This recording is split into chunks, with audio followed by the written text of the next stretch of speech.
하나님의 말씀을 대언하겠습니다. 이런 거 보신 적 있으세요? 손주를 키워봤거나 아이들을 키워본 분들은 곤충 세계에 살아남기, 아마존에서 살아남기, 살아남기 시리즈가 있었어요. 그런데 이게 어떤 거는 12권, 근데 제일 많은 게 46권까지 있었던 것 같아요. 물론 자연스럽게 아이들에게 지식과 상식을 가르치려는 의도지만은 뭔가 제목에서 정글 같은 세상에서 살아남으려는 강렬한 욕구, 또 두려움과 불안감의 심리도 어느 정도는 조금 느껴져요. 살아남아야 되겠다. 어떤 사람이 이런 말을 했어요. 마르티알이라는 사람이 죽는 모습은 죽음 자체보다 더 슬프다. 제가 사랑했던 어떤 집사님이 계시는데 그분이 정말 고운 분이었어요. 마음도 곱고 외모도 곱고 참 좋아했던 분이신데 어느 날 좀 젊은 나이에 남편이 갑자기 돌아가시게 되었습니다. 갑자기 쓰러지셔서 한 주 만에 돌아가시게 되었는데, 쓰러지게 되었을 때 정말 너무 당황스러워서, 너무 곱게만 사셨던 분이 너무 당황스러워서 함께 펑펑 같이 울었어요. 근데 일주일 후에 남편이 돌아갔습니다. 그래서 저는 그 교회를 떠나 왔었고요. 제가 이제 교회를 떠나면 막 의도적으로 거기 있는 교인들한테 연락하거나 그러지를 않습니다. 근데 거의 소식을 이제 간접적으로만 듣다가 어느 날 그 집사님도 간암에 걸렸다는 소식을 듣게 되었어요. 정말 혼자 지내시면서 많은 스트레스가 있으셨던 것 같아요. 그리고 그 소식을 들은 지 한두 달이 지나서 빨리 돌아가셨습니다. 제가 그 모습을 보면서 지금도 가끔 문득문득 생각나요. 그 집사님과 함께 활동했던 거, 참 하셨던 말씀, 또 그분이 저를 위해 싸주셨던 어떤 그 과일, 그거 보면 여전히 생각이 납니다.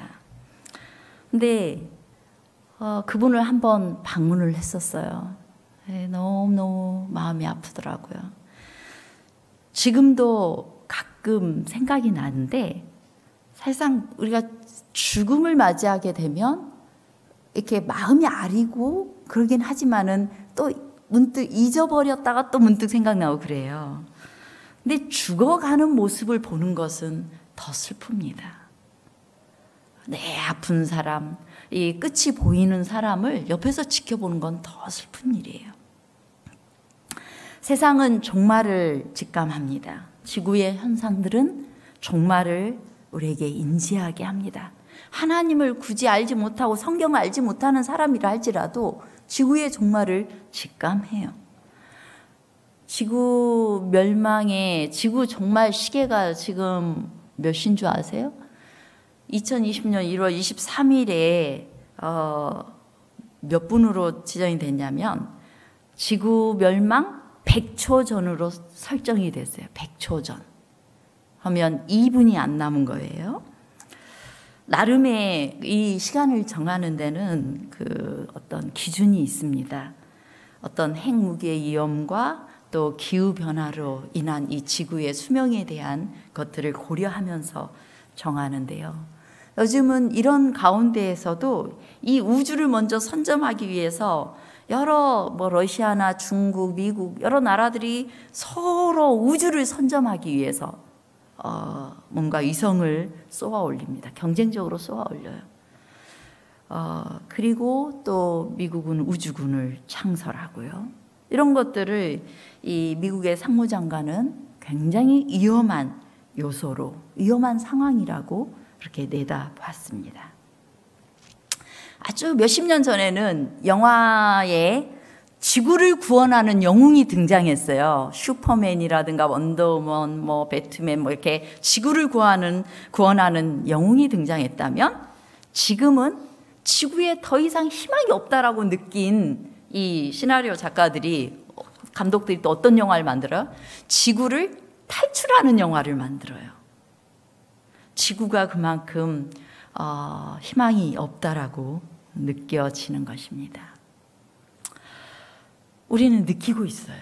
이 지구가 희망이 없구나. 세상에 돌아가는 일과 여러 가지를 보면서 그렇게 느낍니다. 성경은 예수님을 생명이고 빛이라고 말씀하십니다. 하나님은 본래부터 죽음을 싫어하시고 생명이시고 빛이신 분이에요. 죽음의 그림자조차도 싫어하시는 분이시고 하나님께서 창조하신 모든 만물과 피조물들이 죽어가는 것을 원치 않으시는 분이십니다. 그래서 더 이상 희망이 없다라고 모두가 느끼는 지구 수명이 다한 이 시점에 주님께서는 우리를 죽음로부터 구원하셔서 데려가시기 위하여서 이 땅에 오셨고 또 그 일을 위해서 애쓰고 계십니다. 그런데 우리의 이 놀라운 사실이 죽어가는 지구 가운데 살아가는 정말 나약한, 오늘 어떻게 될지 모르는 나약한 인간들이 죽어간다는 건 알거든요. 근데 별로 오늘 나에게 있어서만큼은 절박하게 느끼지 않고 살아가고 있다는 건 대단히 아이러니한 일이에요. 그 느낌이 여러분들 있습니까? 오늘 하루를 어떻게 살아야 될지 여러분들은 절박감을 가지고 정말 가치 있게 살려고 애쓰고 계십니까? 저는 지난주에 우리 김은순 집사님께서 그 친구분을 이제 어디 인도하시기 위하여 봉드리교회 함께 다녔으면 좋겠다 하셨던 한 권사님 친구분이신데 평소에 봉사도 너무 잘하시고 또 인상도 너무 좋았어요. 우리 빵 봉사에도 같이 참여하시고. 그런데 갑자기 그분의 남편께서 너무너무 좋았던, 부부금술도 그렇게 좋은데 그랬던 남편께서 갑자기 새벽에 돌아가셨다고 소식을 받고 제가 또 그곳에 잠깐 다녀왔습니다. 근데 사람이 어떻게 될지 몰라요. 그날 새벽 4시에 봤대요. 화장실 가시는 걸 봤대요. 근데 다시는 보지 못하게 되신 거예요. 그런데 우리가 아무것도 아닌 우리가 이 죽어가는 세상에서 여러 이 지구의 수명이 남지 않았다는 것을 알면서도 또 인지하지 못하고 있고 하나님은 끊임없이 우리에게 그걸 인식시키려고 하고 계시고 그 속에서 우리에게 생명을 찾도록 그렇게 애쓰고 계십니다. 오늘 저는 죽어가는 세상에서 살아남기라는 제목으로 말씀을 드리고자 합니다. 먼저 열왕기상 17장 17절로 24절의 말씀을 봉독하겠습니다. 이 일 후에 그 집 주인 되는 여인의 아들이 병들어 증세가 심히 위중하다가 숨이 끊어진지라. 여인이 엘리야에게 이르되 하나님의 사람이여 당신이 나와 더불어 무슨 상관이 있기로 내 죄를 생각나게 하고 또 내 아들을 죽게 하려고 내게 오셨나이까. 엘리야가 그에게 그 아들을 달라 하여 그를 그 여인의 품에서 받아 안고 자기가 거처하는 다락에 올라가서 자기 침상에 누이고 여호와께 부르짖어 이르되 내 하나님 여호와여 주께서 또 내가 우거하는 집 과부에게 재앙을 내리사 그 아들을 죽게 하셨나이까 하고 그 아이 위에 몸을 3번 펴서 엎드리고 여호와께 부르짖어 이르되 내 하나님 여호와여 원하건대 이 아이의 혼으로 그의 몸에 돌아오게 하옵소서 하니 여호와께서 엘리야의 소리를 들으심으로 그 아이의 혼이 몸으로 돌아오고 살아난지라. 엘리야가 그 아이를 안고 다락에서 방으로 내려가서 그의 어머니에게 주며 이르되 보라 내 아들이 살아났느니라. 여인이 엘리야에게 이르되 내가 이제야 당신은 하나님의 사람이시요 당신의 입에 있는 여호와의 말씀이 진실한 줄 아노라 하니라. 아멘. 열왕기상 17장을 보면 죽어가는 모습이 몇 가지 등장합니다. 열왕기상 1절에는 이스라엘 백성들이 본래 하나님께서 이스라엘 백성을 세우셔서 이 세상의 생명의 기별을 증거하게 하셨는데 오히려 이스라엘 백성들이 하나님을 떠나서 우상을 숭배하고 죽어가는 길로 행하니까 이 백성들을 어떻게 해서라도 살게 하기 위하여서 이제 그들에게 어떤 엘리야를 통해서 경고의 기별을 주십니다. 수년 동안 이 땅에 비가 오지 않을 것에 대한 경고를 내립니다. 그래서 이 열왕기상 17장에는 먼저 기근으로 죽어가고 있는 땅이 등장합니다. 근데 이것은 하나님의 의도하심 속에 있었어요. 땅이 죽어가는 것보다, 비가 안 오는 것보다 더 심각한 상태가 너희들이 영적으로 죽어가고 있는 상태임을 하나님께서 깨우치시길 원하셨어요. 하나님께 돌아가지 않으면 이렇게 척박한 상황 속에 놓이게 될 것에 대해서 그들이 느끼고 하나님께 돌아오게 하고자 하는 하나님의 의도였지만 어쨌든 땅은 죽어가고 있었습니다. 이제 주를 위한 열심히 특심했던 선지자 엘리야를 하나님께서 이 비가 오지 않는 땅에서 먹을 것이 없을 때 그리 시냇가로 인도해서 그 물이 있는 곳에서 뭔가 물도 주시고 먹게도 하셨는데 근데 그마저도 다 끊겨버렸어요. 그마저도 없어져 버렸어요. 이제 하나님께서 엘리야 선지자를 이방 사르밧으로 보내게 됩니다. 사르밧으로 갔더니 그곳에도 죽어가는 과부가 있었어요. 그 과부는 아들과 함께 살고 있었는데 이제 먹을 것이 다 없어져서 이제 마지막 남은 밀가루와 기름으로 해 먹고 죽으려고 작정했습니다. 그래서 이 여인이 나는 먹고 그 후에는 죽으리라 그렇게 말을 합니다. 이 여인도 죽어가고 있었어요. 아들과 함께. 그러나 엘리야가 너희가 먹되 나에게 먼저 주고 먹으라고 그렇게 했을 때 이 여인이 하나님의 종에게 먼저 그 떡을 만들어서 먼저 드립니다. 그러므로 그들은 이제 살게 되었어요. 이 밀가루와 기름이 끊이지 않게 되었어요. 믿음으로 하나님께 그가 믿음을 표현했을 때 하나님께서 그에게 기적을 베풀어 주심으로 살게 되었어요. 여러분, 이 몇 년간에 견뎌내야 되는 이 죽어가는 땅에서 먹을 것이 있다는 거, 마실 것이 있다는 거, 이것은 정말 그들에게 큰 위안이 됐을 거예요. 든든한 생명을 만난 것과 같았을 거예요. 그런데 그걸 경험했던, 그 기적을 경험했던 이 여인, 그런데 그들은 또 다시 죽음을 경험하게 됩니다. 아들이 병들어서 죽게 된 겁니다. 하나님이 은혜를 베풀어 주셨는데 이 아들이 딱 죽어버린 거예요. 선지자와 함께 있는데 아들이 죽어버린 것입니다. 우리는 세상에서 많은 죽음을 목격합니다. 많은 이들이 질병에 걸리고 또 사고로 죽습니다. 어떤 사람은 마음의 병으로 죽어갑니다. 이 시대는 사람뿐만 아니라 가정도 죽고 사회도 죽어갑니다.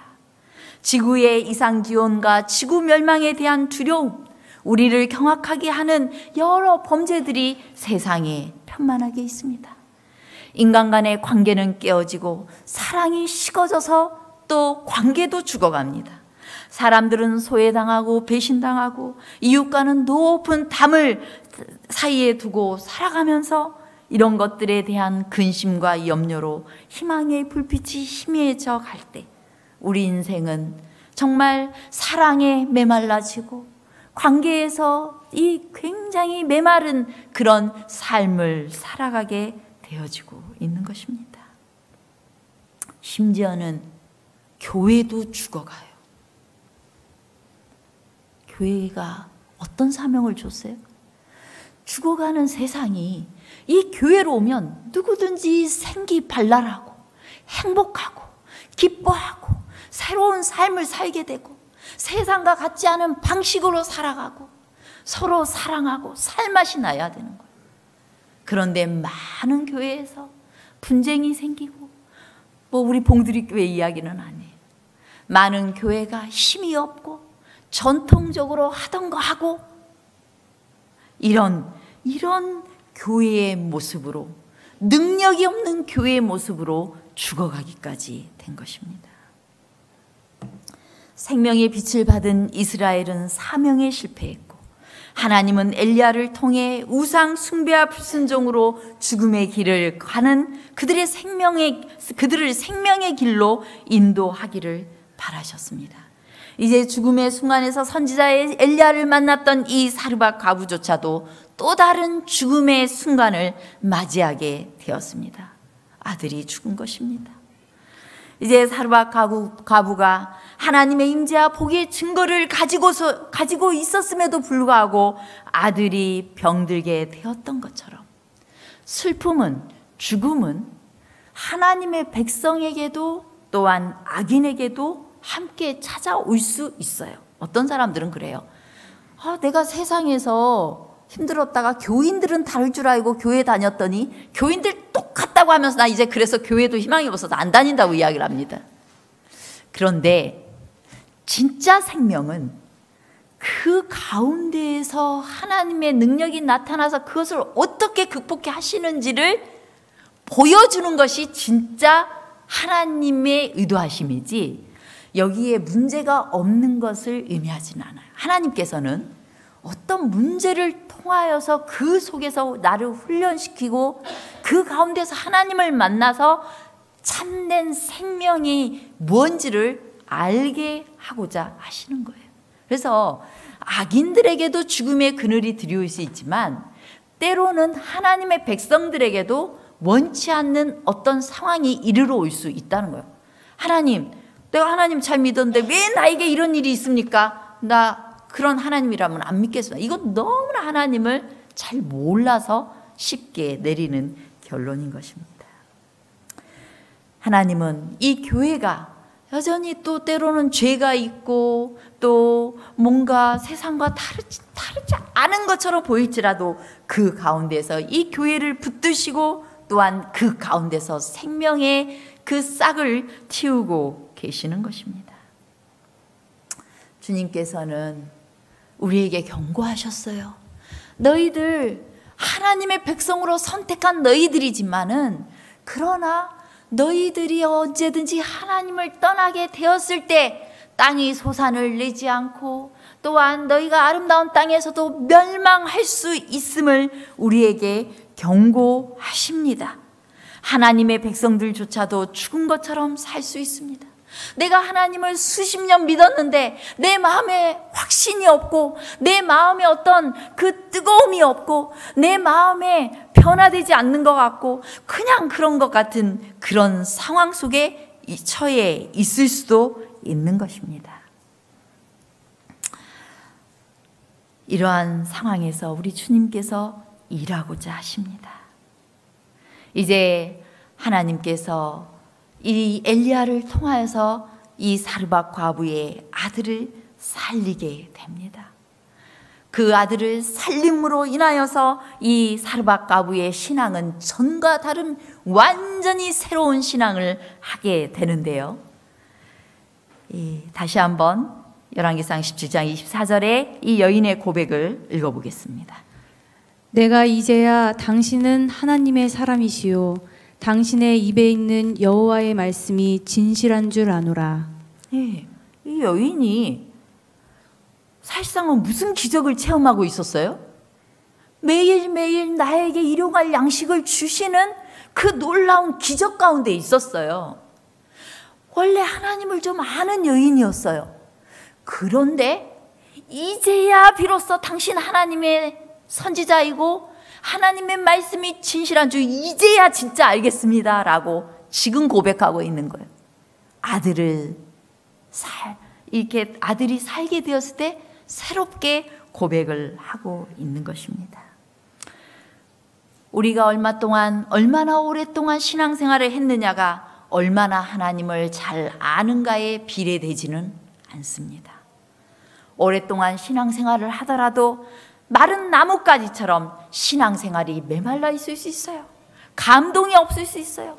하나님이 끊임없이 베푸시는 그 기적이 나에게 하나도 감사할 거리가 안 되고 그냥 의뢰이 그냥 하는 것처럼 집사직분 행하고 장로직분 행하고 목사직분 행하면서 그렇게 살아갈 수도 있습니다. 마른 나뭇가지처럼. 그렇게 냉담하게 살아갈 수 있지만 그러나 하나님께서는 끊임없이 그러한 우리들 가운데 새로운 생명력을 불어넣어 주시고 물오른 나뭇가지처럼 그렇게 생기 있는 그 신앙생활으로 우리를 이끌고자 하나님께서는 애쓰고 계십니다. 그리하여 때로는 죽음을 맛보게도 하셔요. 그 가운데서 새로운 기적을 일으키고자 하시는 것입니다. 주님께서는 우리를 정말 풍요로운 신앙 가운데로 살게 하고자 그쪽으로 인도하고자 끊임없이 애쓰고 계시고 우리가 그러한 하나님을 만났을 때 비로소 하나님은 살아계시고 또한 나를 살게 하신 하나님이심을 고백할 수 있는 것입니다. 주님께서 우리에게 목표하신 그 신앙은 제가 좀 수정을 했는데 좀 늦게 된 것 같습니다. 주님께서 우리를 물된 동산처럼 끊이지 않는 샘처럼 그러한 신앙을 하기를 원하십니다. 주님께서 우리를 이 죽어가는 세상에서 살아남게 하시는데요. 제가 죄송합니다.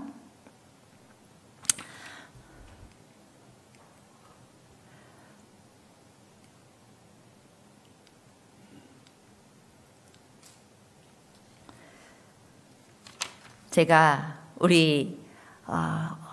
올해 우리 딸에게 받은 어버이날 선물이에요. 책을 한 권 써줬어요. 근데 제가 이 책 한 권을 읽으면서 너무 감동을 받았는데 그 중에 제일 감사한 게 제 마음속에 항상 그 부분이에요. 내 자식이 내가 열심히 이렇게 하나님의 교회를 위해서 일을 하지만 우리 딸이 그렇게 막 신앙의 열정을 가진 것 같지는 않아요. 그냥 교회를 다녀요. 교회를. 고등학교 1학년 때는 하나님이 계시는지 잘 모르겠어요. 고민도 하더니 그 다음에는 또 말씀을 읽으면서 어느 날은 좀 마음이 좀 뜨거워지는 것 같기도 하더니 또 그 다음에는 열심히 게임도 하고 또 이렇게 사는 것 같은데 제가 떨어지면 하나님 교회 다니기는 할까 하는데 또 자취하면서 또 교회는 나가요. 또 그러면서 이 아이가 정말 자기의 하나님을 만났으면 좋겠다 이런 생각을 하는데요. 제가 이 여러 내용들 중에서 하나님 이렇게 기도하겠다면 하고 기도문 중에 나중에 하늘나라에서 행복하게 엄마 아빠랑 같이 살게 해주세요. 이 기도문을 적었더라고요. 그 다음에 또 엄마 아빠를 모시고 어딘가를 갈 수 있다면 하니까 거기에다가 엄마 아빠를 모시고 갈 수 있다면 저는 엄마 아빠를 하늘나라로 모시고 갈래요. 이유는요, 엄마 아빠의 소원이죠. 같이 하늘나라 가는 거. 엄마 아빠랑 같이라면 소원 이루어 드리죠. 크크 이렇게 조금 장난스럽게 썼어요. 그러나 적어도 이 아이가 엄마 마음, 아빠 마음을 아는구나. 그냥 그 하나에 너무 감동을 받고 위로가 되었어요. 적어도 이 마음 아는구나. 항상 아이를 대할 때 하나님이 정말 인내롭게 사랑하시는 하나님이심을 느끼게 해주려고 노력했거든요. 잘못이 있을 때 대화하려고 노력하고 그렇게 했는데 그냥 이 아이가 적어도 엄마 아빠를 통해서 하나님의 마음을 알 수 있었으면 좋겠다. 이런 마음인데 조금 알고 있는 것 같아서 제가 너무 감사했어요. 이 여인이 내 아들이 살았느니라 하는 이 말씀 하나에 그가 얼마나 많은 감동을 받았을 것인가? 죽어가는 세상에서 주님께서는 우리를 정말 새로운 생명으로 살게 하고자 하십니다. 하나님께서는 이 사르밧 땅, 이 가뭄이 가득 찬 그 땅에 정말 이 새싹처럼 나타난 사르밧 한 여인, 그 여인의 그 믿음의 그런 행위, 그리고 믿음의 싹, 생명의 싹이 자라도록 일하고 계셨어요. 그래서 이렇게 성경 주석에 보면은 이렇게 기록하고 있습니다. 이스라엘이 하나님을 떠나 바알신을 섬기고 있던 그때 바알의 나라에 살던 한 여인은 이스라엘의 하나님에 대한 믿음을 보여주고 있었다. 가장 가망이 없는 땅에 뿌려진 씨앗이라도 싹이 나서 은혜의 열매를 맺을 수 있다. 예, 그 아주 모든 것이 황폐하고 메말라 버린 그 땅에서 선지자가 믿음의 여인을 만났어요. 하나님께서 그 메마른 곳에서, 가망이 없어 보이는 곳에서 이 작은 씨앗이 싹이 나고 있었어요. 생명의 싹이 나고 있었어요. 그 여인을 엘리야에게 만나보게 하신 것입니다. 이 교회가 정말 능력이 사라지고, 그리고 또한 더 이상 하나님이 함께하지 않는 것처럼 보여지는 순간에도 믿음으로 기도하는 사람들을 통하여 하나님께서는 생명의 싹을 틔우고, 이 교회를 또한 믿음으로 기도하는 어머니를 통하여, 아버지를 통하여 그 가정에 다시 생명의 기운을 불어넣고자 하나님께서는 일하고 계시는 것입니다. 이 아들이 죽었을 때 엘리야는 그를 다락으로 데리고 갑니다. 예, 우리 22절, 23절의 말씀입니다. 여호와께서 엘리야의 소리를 들으심으로 그 아이의 혼이 몸으로 돌아오고 살아난지라. 엘리야가 그 아이를 안고 다락에서 방으로 내려가서 그의 어머니에게 주며 이르되 보라 내 아들이 살아났느니라. 예, 이 엘리야가 그 아들을 데리고 와서 아들을 하나님께서요 선지자를 통하여서 살아나게 했습니다. 이 믿음의 여인에게 또다시 또 한 번 생명의 경험을 주신 것입니다. 또 성경 주석에 이렇게 기록합니다. 내 아들이 살아났느니라. 얼마나 많은 어머니의 아픈 가슴이 이 같은 말을 듣고자 하는지. 그러나 그들이 신실하기만 하면 이때에 들었던 말과 똑같이 기쁜 말씀을 가까운 장래에 듣게 될 것이다. 네. 혹 내가 정말 신앙으로 기도하며 이 아이를 키웠는데 이 아이가 세상에 나가서 아직 신앙으로 돌아오지 않는 그 모습을 보며 울부짖는 부모님들 계시죠? 여러분들의 기도를 들으실 것입니다. 죽어가는 것 같지만 여러분들이 기도할 때 이 네 아들이 살았느니라 라는 이 음성을 하나님께서 들려줄 것입니다. 여러분들이 지치지 말고 기도하시기 바랍니다. 하나님께서는 여러분의 삶을 생명으로 인도하고자 하십니다. 우리 자녀를 잘 키워보려고 하는데 아이들이 내 마음처럼 되지 않을 때 여러분 실망하지 마시고 끝까지 하나님께 기도하시기 바랍니다. 우리가 어떻게 하면 생명 있는 삶을 살게 될 것인가? 첫 번째는 절박하게 기도하는 것입니다. 엘리야가 여호와께 부르짖었다고 말씀하고 있습니다. 20절과 21절 사이에는 부르짖어라는 이 단어가 2번 나오는데 이 히브리어로는 카라라는 단어예요. 이 카라라는 단어는 하나님의 도움을 호소해서 아주 급히 부르는 절박함과 안타까움을 내포한 단어입니다. 아주 엘리야가 절박하게 너무 당황스러웠어요. 기적을 베푸신 네 여인의 아들이 죽었다뇨. 하나님, 이 여인의 아들을 살려달라는 아주 절박하고 간절하고 안타까움을 가지고 엘리야가 기도하게 되었습니다. 그럴 때에 이 아들이 살아나게 되었어요. 이 과부의 아들이 죽었을 때 여인은 엘리야에게 말합니다. 당신이 나랑 무슨 상관이 있길래 내 죄를 생각나게 하고 내 아들을 죽게 하려고 나에게 왔습니까? 이건 무슨 말이냐면 이 선지자 앞에서 하나님으로 인하여서 내 죄가 완전히 드러나게 된 거예요. 이 아들이 죽게 된 것은 내 죄 때문인 것이 아닌가, 이런 생각이 드는 거예요. 여러 부모님들 자책하게 되죠. 내 아이들이 죽어가는 모습, 내 아이들이 신앙을 제대로 하지 않는 모습, 이런 것을 보면 나 때문이 아닌가 자책하게 됩니다. 그럴 때 이 과부는 이성을 잃고 슬픈 마음을 토로했어요. 그는 선지자와 함께 있음으로 인해서 죄에 대해서 더 예민하게 자각되었기 때문에 아들이 죽은 그 자신의 고통과 불행은 자기 죄 때문에 심판받은 것이었다고 생각을 하게 되었습니다. 그의 절박한 마음, 그래도 구원 얻기를 원하는 간절한 마음을 가지고 엘리야가 하나님께 기도했어요. 그럴 때 이 아들이 살게 되었습니다. 우리 재림교회 성경 주석 읽어주시기 바랍니다. 하나님을 믿는 믿음은 쇠퇴기에 있었다. 사람들은 자연의 힘을 생명과 치료의 근원으로 믿고 있었다. 저들은 주의를 하나님께로 돌려 생명을 주시는 분은 하나님이며 병든 자를 치료할 뿐 아니라 죽은 자를 살리는 분도 하나님임을 배울 필요가 있었다.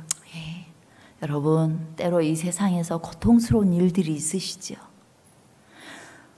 왜 하나님 안 믿는 사람들에게 일어나는 건 괜찮은데 하나님을 신실하게 믿기로 선택했는데도 그런 일들이 나에게 일어났을 때, 모든 일들이 잘 풀어지지 않았을 때, 내가 노력했는데 잘 되지 않았을 때, 그때 하나님께서 우리에게 의도하신 것이 무슨 시간이에요? 우리의 주의를 어디로 돌려? 하나님께로 돌려 생명을 주시는 분은 하나님이심을 깨닫게 하고 싶은 그 시간이라는 거예요. 여러분, 여러분에게 시련이 있을 때, 세상에 여러 이 아주 죽음으로 가는 징조들이 있을 때 놀래고 그냥 어떻게 치료제를 찾고 어떤 의술에 의지하고 과학의 힘에 의지하는 그러한 시점에 우리의 급선무는 하나님께로 돌아가는 것입니다. 그 모든 것, 손 씻기, 마스크 쓰기, 이거 다 중요한데, 너무나 중요한데 더 중요한 것은 우리가 하나님께로 돌아가는 거예요. 하나님께 무릎 꿇는 일입니다. 그렇게 할 때 주님께서 들으시는 것입니다. 여호와께서 엘리야의 소리를 들으셨다고 말씀하십니다. 이 들으시다는 이 단어, 사마라는 단어는 경청하는 세심한 동작을 가리켜요. 하나님께서 이렇게 들으세요. 이렇게 정말 간절한 마음으로 부르짖는 엘리야의 기도를 고개를 앞으로, 머리를 앞쪽으로 당겨서 귀를 쫑긋 세우고 들으시는 것입니다. 주님께서 그 기도를 들으시고 살게 하시는 거예요. 이 가운데서 주님께서 샘을 솟아나게 하고 들짐승들에게 마실 것을 주시는 하나님, 또한 가축에게 풀과 사람을 위한 채소가 자라게 하셔서 땅에서 먹을 것이 나서 사람에게 양식을 공급하시는 하나님, 바로 이것이 하나님의 마음이에요. 우리가 간절한 마음으로 하나님께 기도하고 그 기도에 응답하신 하나님께서 하나님을 100% 의지하면 우리의 영혼에 생기를 불어넣으시고 생수를 주시고 살맛 나는 세상처럼 살맛 나게 살아가게 하시는 그 삶을 우리에게 주시려는 것입니다. 여러분, 여러분들이 상황들이 다 어떤 상황들이 뭐 다른 상황에 처해 있지만은 뜨뜻미지근한 신앙 가운데서, 또 어떤 분은 격동이 있는 그런 어떤 힘든 상황들 앞에 직면한 상황 속에서, 어떤 상황 속에서든지 하나님께 돌아가시기 바랍니다. 주님께 나아가셔서 하나님께서 공급하시는 생수를 여러분들이 마시고 생기를 얻게 되시기를 바랍니다. 최근에 어떤 집사님이 저를 찾아왔어요. 과거에 어떤 집사님이 찾아왔는데 자기가 정말 교회를 다니고는 있지만 너무 힘이 없고 우울하고 힘겨운 상황이었다는 거예요. 그런데 어느새 돈도 부족하니까 11조 생활도 못하고 있다라고 이야기를 해요. 이제 많이 이해하고 이런 분이에요. 그래서 집사님, 옛날에 집사님이 더 힘들 때에도 하나님께 헌금 생활하고 기쁨으로 하나님을 만났을 때 다 하지 않았습니까? 본인이 고백해요. 그때 다 했는데 지금은 두려워서 11조를 못 낸대요. 많이 계산이 나오는데, 생활비 계산이 나오는데 부족할까 봐 두려워서 못 한다는 거예요. 집사님, 그냥 하나님께 갑시다. 믿음으로 하나님께 드리고 그 다음 하나님이 하실 그 기적들, 생명의 일을 기대합시다. 정말로 그렇게 하면 그 일이 우리에게 생기는 거예요. 우리가 두려워하고 염려하고 내가 어떻게 막 살아보려고 아둥바둥 되면 늘 그렇게 살 수밖에 없어요. 그러나 우리가 먼저 하나님께로 돌이켜 하나님께 완전히 맡기고 하나님께 부르짖으면 하나님께서 그 다음 일을 하실 것입니다. 하나님께서는 우리에게 생명을 주시고자 또 풍요로운 샘물을 제공하시고자 애쓰시는 하나님이시기 때문입니다. 이제 우리가 이 땅에서 살아남기 위해서는 예수님의 마음으로 살도록 노력해야 할 것입니다.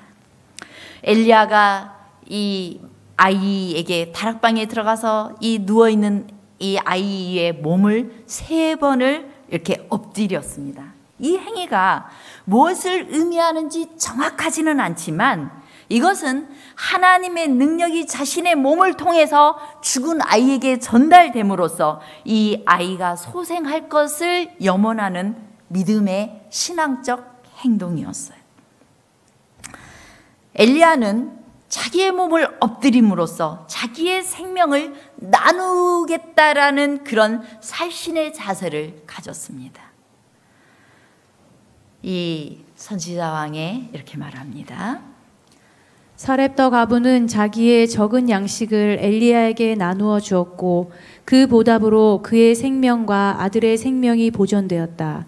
시련과 빈곤의 때에 자기보다 더 가난한 자들에게 동정과 도움을 주는 모든 사람에게 하나님께서는 큰 축복을 주시겠다고 약속하셨다. 예, 가장 바닥 죽음의 순간에 하나님의 선지자의 말에 순종해서 자기의 것을 내어놨을 때 그가 생명을 맛봤어요. 엘리야가 이 아이를 살게 했을 때는 자기를 온전히 엎드려서 내 생명을 나누고자 하는 그런 행위를 통하여서 하나님께서 생명을 그 아이에게 나누시고 다시 살게 했습니다. 우리가 정말 살맛나는 또 신앙적인 그 이 삶이 아주 생기 있기 위해서는 우리도 이렇게 사는 것입니다. 예수님 마음으로 사는 것입니다. 여러분들 한번 그동안 이기적인 내 마음을 충족시키기 위해서 욕심을 가지고 뭔가를 부여잡고 그렇게 하려던 마음에서 그것을 잠시 내려놓고 하나님의 말씀에 순종하며 예수님의 마음으로 예수님처럼 살기 위해 나를 한번 들여보시기 바랍니다. 그때 기적이 일어납니다. 그것에 대해서 실물교훈에 이렇게 말합니다. 타락한 자들을 향상시키고 고통당하는 자들을 위로하는 것은 하늘의 기쁨이 된다. 그리스도께서 누구의 마음속에 거하든지 간에 그는 그분과 같은 모양으로 나타나게 될 것이다. 그리스도교가 어디서 활동하든 간에 복을 끼치게 될 것이다. 그리스도교가 사업을 행하는 곳마다 거기에는 광명이 있을 것이다. 네, 예수님이 우리 안에 오셔서 생명이 되시면 거기에는 뭐가 나타난다고요? 그분과 같은 모양으로 나타나게 된다고요. 우리가 누구처럼 살게 돼요? 예수님처럼 살게 돼요. 살신의 모양으로 살게 돼요. 예수님이 자기를 죽어 우리를 살게 하신 것처럼 우리가 나를 희생하고 나를 죽여 누군가를 살게 하도록 그 모양으로 나타난다는 거예요. 그래서 그리스도교가 있는 곳에는 광명이 있다는 거예요. 그리스도교가 있는 곳에는 생명이 있다는 거예요. 그 말은 내가 있는 곳에는 분위기가 바뀐다는 겁니다. 내가 있는 곳에 여전히 욕심이 많고 탐욕이 나를 이 집단을 지배하고 있다면 그것은 내가 아직 생명을 맛보지 않았기 때문인 것입니다. 교회 증언에 이렇게 말합니다. 많은 사람들은 왜 그들의 기도가 그렇게 생기가 없고 그들의 마음이 연약하여 흔들리고 그리스도인의 경험이 그렇게 어둡고 불확실한지에 대하여 이상하게 생각한다. 이사야 58장에 보면 그리스도께서 이러한 상태를 어떻게 변화시킬 수 있는지를 보여주셨다. 예, 우리는 내가 10년을 신앙을 했는데도 왜 이렇게 생기가 없고 나에게는 변화가 없고 왜 이러지? 내 기도를 해도 기도 응답도 못 받는 것 같고 이런 생각을 해요. 나는 정말 하나님 믿고 있는가? 이런 생각을 해요. 그런데 그거에 대한 강력한 치료지.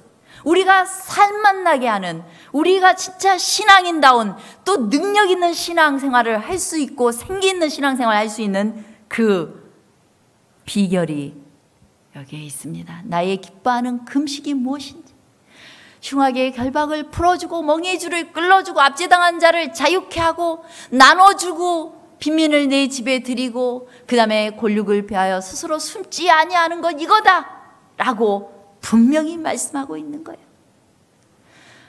자, 이것이야말로부터 읽어주세요.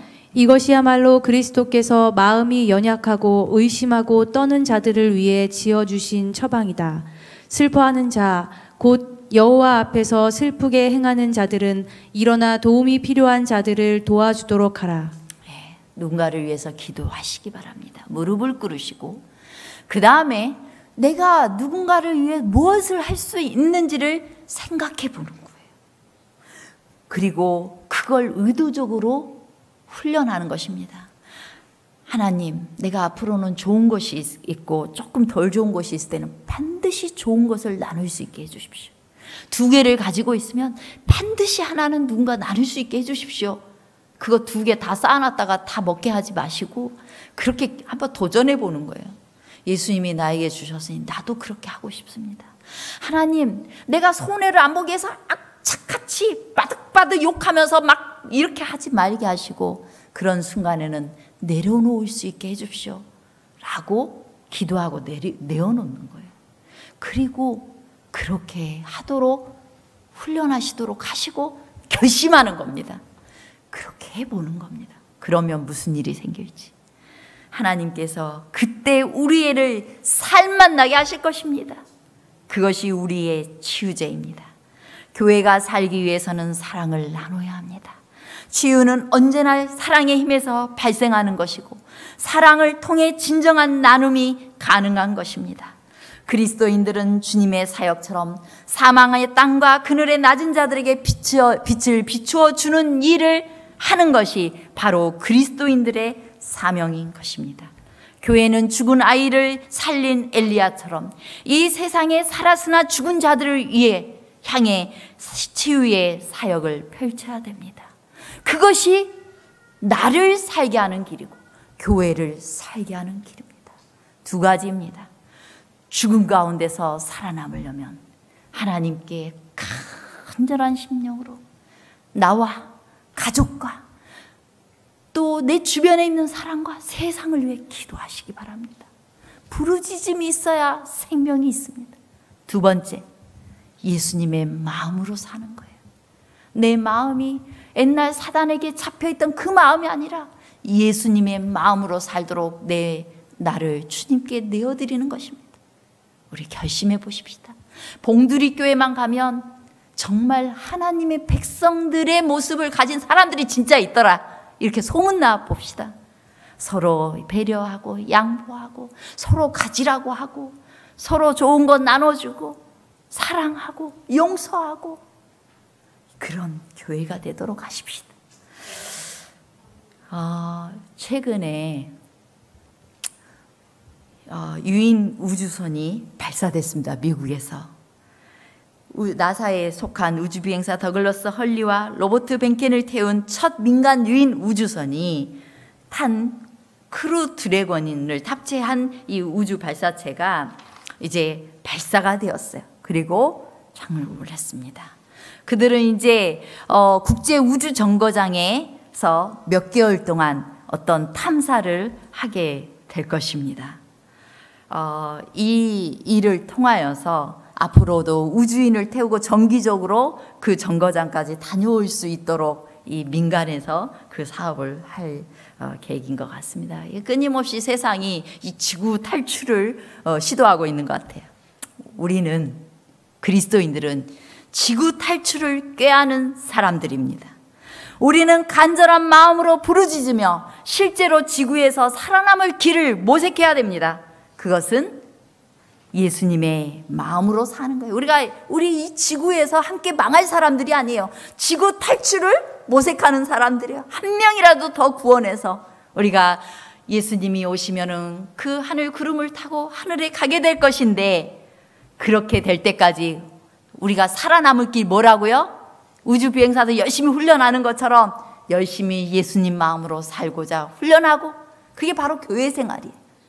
가정에서도 교회에서도 그렇게 훈련하고, 하나님을 의지하는 법을 훈련하고, 하나님을 진심으로 또 간절하게 찾을 때 우리가 예수님 오시는 날에 예수님과 함께 이 지구를 떠나 하늘에 가게 될 것입니다. 저와 여러분들이 이 지구에서 살아남고 또 여러분들의 가족들을 이끌고 사랑하는 분들과 함께 하늘까지 가게 되시기를 간절히 바라겠습니다.